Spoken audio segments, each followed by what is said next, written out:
Hi everyone, thanks so much for tuning in. This is Kathy, and today I'm going to be using the Triangle Turnabout stamp from Concord 9th. And when I purchased this stamp, I didn't realize that this was the very first turnabout stamp that they had released, but I've always been drawn to it because of the geometric pattern, and of course the fact that you can stamp it 4 times in different colors and get a really cool background. Anyway, to use the turnabout stamps, now they come with a guide that has the X in the center, so you don't have to draw it on the stamp anymore. And then they also have a jig, which is on the base of my stamp platform right there. And the jig has numbers up in the top corner, so it helps you kind of keep track of where you're at, how many times you've turned, how many times you have left to turn. So I placed that in the stamp platform first, and then I used the plastic guide, put my stamp on top of that, picked up the stamp, and then I used temporary adhesive to adhere my cardstock that I'll be stamping on top of the jig. The jig is plastic, it's really nice, it's easy to clean, so it also makes it so much easier to turn this. And it made it easier for me to remember to turn the jig, because there's been a couple of times where I've stamped over the first color with the second color without turning, and it just was an icky mess. So the colors that I'm using, the first color I used is Craft ink from My Favorite Things, and to make sure that I got a really good impression, I did ink it up twice. This is a new to me stamp, so it hasn't yet really been seasoned very well. The next color that I go in with is Tropical Teal, and ink that up and stamp it down. And there are a lot of other videos out there showing you how exactly the turnabout stamps work. I'll go ahead and link to that up in the top right hand corner for you if you're interested in checking out how they work.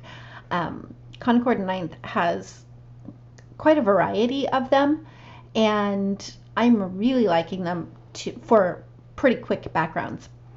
And at first I thought it was kind of time consuming because, you know, you have to ink, you have to stamp, you have to clean, you have to ink, you have to, but it goes by really fast. And it also helps that the stamps are really good quality, so stamping really is not an issue. One thing that definitely makes it easier is having some type of stamp positioner, whether it be the stamp platform or the MISTI or whatever other type of positioner is out on the market.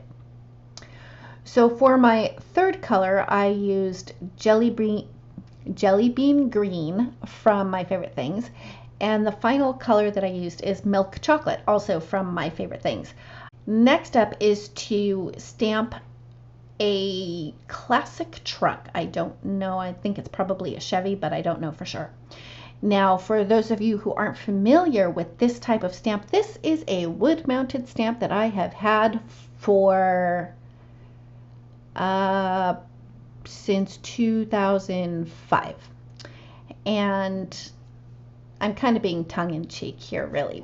But wood-mounted stamps actually used to be the only thing that was out there. It was either wood-mounted or completely unmounted rubber. But I love this truck. I don't have a whole lot of wood-mounted stamps anymore. It's perfect for Father's Day or a masculine card. It stamps beautifully. If I can find it, or if I can find something similar to it, I will be sure to link it below in the description. So for the coloring, I wanted to have the truck be that greenish teal color that was popular back in the 50s, because I'm kind of assuming this truck is from the 50s. Teal seafoam green, that was kind of a very popular color back then. So I start out with BG49, and I'm just going in and kind of adding it in where it would be the darkest, like in the back corner of the bed of the truck, kind of around the wheel wells, toward, you know, around the back of the wheel well by the tail of the truck. And then I come in with BG23. All of the colors that I am using, they will pop up in the top left corner for you. I'll have them listed down below as well as on the blog. So I went in with the BG23, and I wasn't quite getting the blend that I wanted to. And you'll see in a little bit that I actually do the tip to tip, and I have a really hard time saying this. I actually do the tip, see what I mean? Tip to tip technique. I always forget about that, and it's funny how I forget about stuff, and then I'll do it on another card, and then I'm reminded, so then I start doing it on all the cards. Anyway, back to the coloring. You'll see that I will touch the tip of this marker to the BG49 a little bit later, and that is to create an in-between color to get a smoother blend or a softer blend, because I was experiencing some harsher lines. Now, with that being said, I finally bought a scale to weigh my Copic markers so I would know how much to refill them. Copics, from when I first got my hands on Copics, which was 2005, maybe 2006. It was when I had my store, and they were becoming very popular within the stamping community. I know Copics have been around forever. But I was thinking about it the other day on how different things are when it comes to instructions with Copics. And I'm not going to say that I'm a professional. I am not a certified Copic instructor.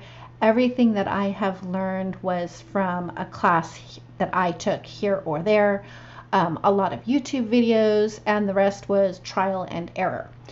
But way back when, there was a trade show that I had gone to, and Copics were very popular, and everybody was talking about Copics at that time. And I was talking to another store owner, and she asked if I had carried them, and I said I was thinking about it, but I didn't have them in stock yet. I didn't know much about them. I didn't know how to use them. And she said, oh, it's so easy. You just take a color and you just go in tiny little circles all over your image. And I was like, oh, okay. And she says, then you take a mid-tone color and go in tiny little circles all over your image to blend the two colors. And then shortly after that, I was told you don't want to go in tiny little circles because that's really bad for the nib. I thought, well, that does kind of make sense, because it's a flexible nib, it's a strong nib, but I could see where if you add too much pressure, it could damage the nib. So the next thing that I learned was you have to do a flicking motion, and you start with your darkest. You always start with your darkest, is what I was told. And you do a flicking motion, and then you go to your midtone and you do the flicking motion. And okay, well, that worked for a little while. And then the other thing that I was told during, I don't even know if it was a class or a workshop, I don't know, was never to use a light color and put the light color into the darker colors, because you're just going to end up with mud. So I remember all of this stuff, and it's so interesting to me how different things are with Copics now. I blend from my light colors into the dark colors all the time. I don't do the little circle motion. And sometimes I don't necessarily do a flicking motion. Sometimes I will use it and just go back and forth, back and forth, back and forth. But I just found it really very interesting on how using Copics has evolved. I'm not sure if that's quite the right word, but that's the word I'm going to use. How they have evolved over the years, even since I started to use them. And I got to be honest, for the first few years, I really just collected them. I didn't really use them. I just thought it was really very interesting, because I'll watch a video from Sandy Alnock, and I just watched one the other day where she was going to be doing a glazing technique with Copics, and that was basically you go over everything that you've colored with a lighter color from a different color family to create a different color. And back when I first started carrying Copics in my store, that was something that you just would never do. And watching a video with Kelly Latavola, her technique is very different. She always starts with her lightest colors to map out where her shadows are going to be, and then she works her way, light to dark, dark to light, and her work is just beautiful. Her coloring is just amazing to me. And I have found with my own coloring that sometimes I'll do things in a very weird order. Sometimes I'll start with the darkest, sometimes I'll start with the lightest, sometimes I'll start with my midtone. It just depends on how I'm coloring.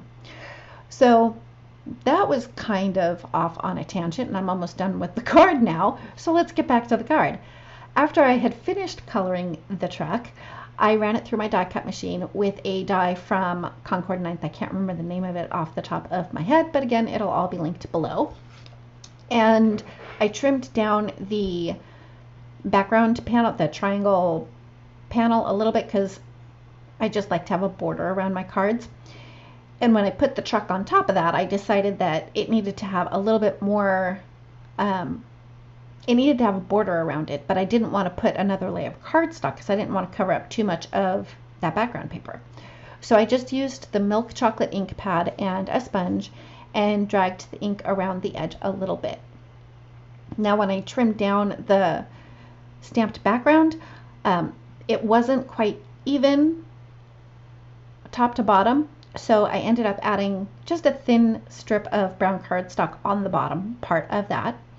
I adhered that to the front of the card, which is a top folding A2 size note card, and I used Neenah Desert Storm cardstock for that, and that is also what I stamped on. I don't think I mentioned that.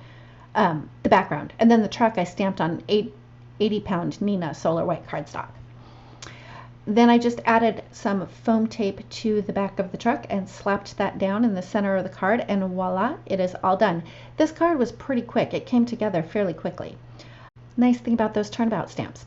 Anyway, that finishes up my card for today. Thank you so much for tuning in. If you like this video, please give it a thumbs up. If you've not yet subscribed, I'd love it if you would. And don't forget to ring the bell so you're notified each time a new video is posted. Thanks again, and we'll see you next time.